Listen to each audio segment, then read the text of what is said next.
Online platform আগামী উদ্যোক্তার মাধ্যমে যশোরে সৃষ্টি হয়েছে শত শত নারী কর্মসংস্থান, বেড়েছে উদ্যোক্তার সংখ্যাও।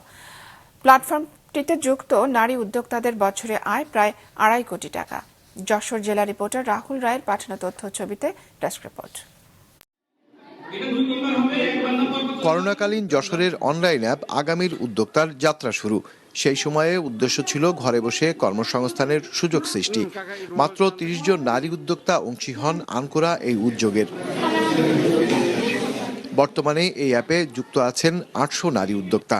অনলাইনে অর্ডার নিয়ে ঘরে তৈরি পিঠাপুলি, কেক সহ নানা মুখরোচক খাবার কিংবা মশলা জাতীয় পণ্য সরবরাহ করছেন বাড়িতে বাড়িতে। শত শত নারীরা আমাদের এই প্ল্যাটফর্মে কাজ করছে এবং এই কাজ করে তারা স্বাবলম্বী হচ্ছে। 2023 সাল থেকে আমি অর্গানিক প্রোডাক্ট নিয়ে কাজ করছি। 3 বছরে আমার টোটাল সেলস 19 লাখ। নারীরা হচ্ছে ঘরে বসে এখন লাখ টাকা ইনকাম করছে, এটাই আমাদের এই প্ল্যাটফর্মের দৃষ্টান্ত। এই প্ল্যাটফর্ম শুধু বাড়তি আয়ের পথ নয়, দিচ্ছে সামাজিক সম্মানও, বলছেন নারী উদ্যোক্তারা। গেল বছর অ্যাপ সংশ্লিষ্ট উদ্যোক্তাদের বাৎসরিক আয় ছিল প্রায় 2.5 কোটি টাকা।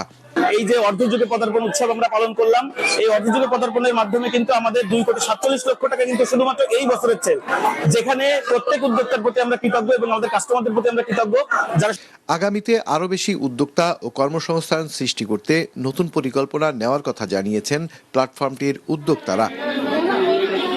মাছরাঙা নিউজ ডেস্ক।